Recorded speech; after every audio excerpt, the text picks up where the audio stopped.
जय हिंद दोस्तों, मैं सेबी पंजीकृत सलाहकार नहीं हूं। यह वीडियो केवल शैक्षिक और सूचनात्मक उद्देश्य के लिए बनाई गई है। बजाज ऑटो के बारे में बात करेंगे। जी हाँ, बजाज ऑटो का बायबैक है, उसी बायबैक के बारे में बात करेंगे।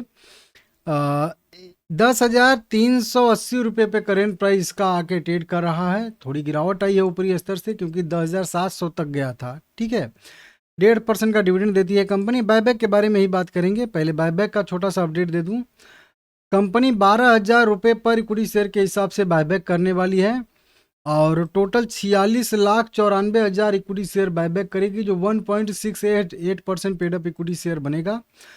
5,632 करोड़ रुपए का टोटल बायबैक कंपनी करने वाली है, और 10 रुपये फेस वैल्यू वाले।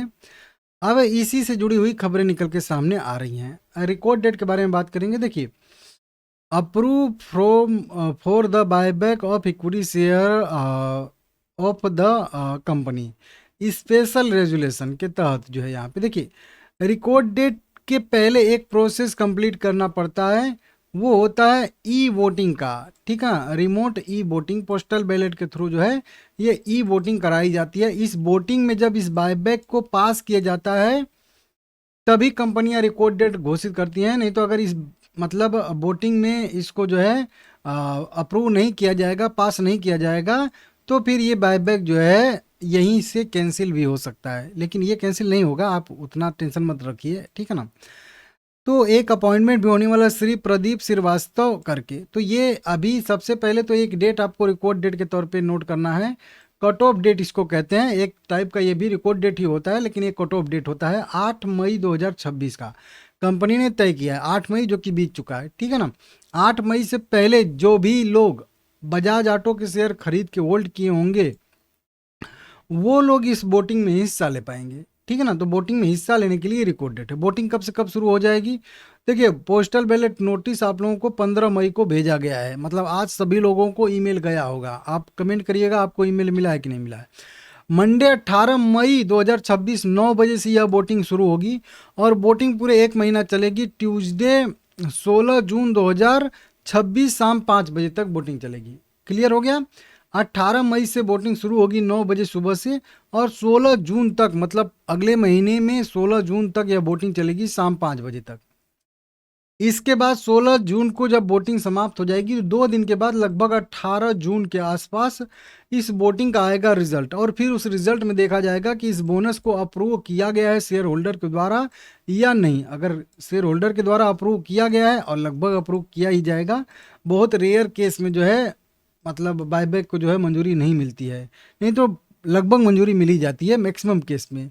1000 में मान के चलिए कि एक दो ऐसा केस आता है, या फिर 100 में एक आध दो केस ऐसे आता है जो मतलब वोटिंग में फेल मार जाता है। नहीं तो लगभग सब पास ही हो जाते हैं। ठीक है ना। और इसमें पास हो जाएंगे, वो मैं बताऊंगा कारण क्यों। तो कुल मिला के 18 जून को इसका जो है वोटिंग का रिजल्ट आएगा, और वोटिंग के रिजल्ट के साथ में ही कभी कभी रिकॉर्ड डेट घोषित कर दिया जाता है, और कभी कभी जो है 2-4 दिन का टाइम लेके भी रिकॉर्ड डेट घोषित किया जाता है।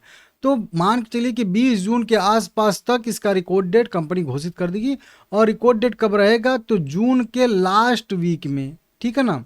कह लीजिए जून के लास्ट वीक, मतलब यहाँ पे देखेंगे तो ये जून है। जून में मतलब मान के चलिए कि 22 जून से लेकर 30 जून के बीच में कभी भी इसका रिकॉर्ड डेट रह सकता है, ऐसी संभावना है। क्लियर हो गया, समझ में आ गया? दोनों बात बता दिया आप लोगों को। ठीक है ना। तो इसको आप लोग ध्यान से देख लीजिएगा। और एक इंडिपेंडेंट डायरेक्टर नहीं, ऑल टाइम डायरेक्टर की नियुक्ति भी होने वाली है, रीअपॉइंटमेंट। इनके लिए वोटिंग होगी। ठीक है ना। तो ये सारा का सारा इसका अपडेट है, इसको आप लोग नोट करके रख लीजिएगा। शेयर बढ़िया है। अब देखिए, वोटिंग में फेल क्यों नहीं होगा? क्योंकि देखिए 55% यहाँ पे प्रमोटर हैं, तो प्रमोटर तो पक्ष में ही वोट देंगे। ठीक है ना। उसके बाद 21% ये पब्लिक जो है ना, ये भाग नहीं लेती है। लेकिन अगर केवल 55% मतलब प्रमोटर भी अगर वोटिंग कर देंगे ना, तो इतने से ही पास हो जाएगा। अब बोलोगे कि ऐसे कैसे, ये तो केवल 55% ही वोटिंग पड़ेगी। देखिए, वोटिंग चाहिए हर 3 शेयर में से एक 2 शेयर वोटिंग इनके पक्ष में पड़नी चाहिए, मतलब 2/3 बहुमत कहते हैं, जिसको हर 100 शेयर में से कह लीजिए कि 66 शेयर इनके पक्ष में पड़ना चाहिए। ये होता है। ठीक है ना। हर 3 शेयर में से 2 शेयर इनके पक्ष में पड़ना चाहिए, बायबैक के पक्ष में। अब देखिए, 55% जब प्रमोटर इस बायबैक के पक्ष में वोट दे देंगे ना, तो पब्लिक तो देती नहीं है वोटिंग। ठीक है ना, तो पब्लिक नहीं देगी वोट, बहुत कम देगी देगी। तो उसके बाद एफआईआई डीआईज भी अगर देंगे वोटिंग तो कंपनी के पक्ष में ही देंगे।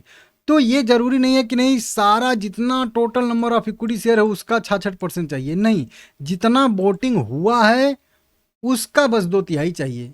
मतलब अगर मान के चलिए कि कंपनी के टोटल 100 शेयर हैं, 100 करोड़ शेयर हैं, और उसमें से 50 करोड़ शेयर की ही वोटिंग हुई है, तो इस 50 करोड़ शेयर का 2/3 चाहिए। मतलब के लिए 30 करोड़ इक्विटी शेयर कंपनी के पक्ष में, 33 करोड़ इक्विटी शेयर कंपनी के पक्ष में पड़ जाएगा, तो वो जो है पास हो जाएगा। तो ये 55% लोग केवल यस में दे देंगे वोटिंग ना, तो भी ये पास हो जाएगा रेजोल्यूशन। तो कोई वैसी दिक्कत नहीं है कि कैंसिल होने वाली, ठीक है ना।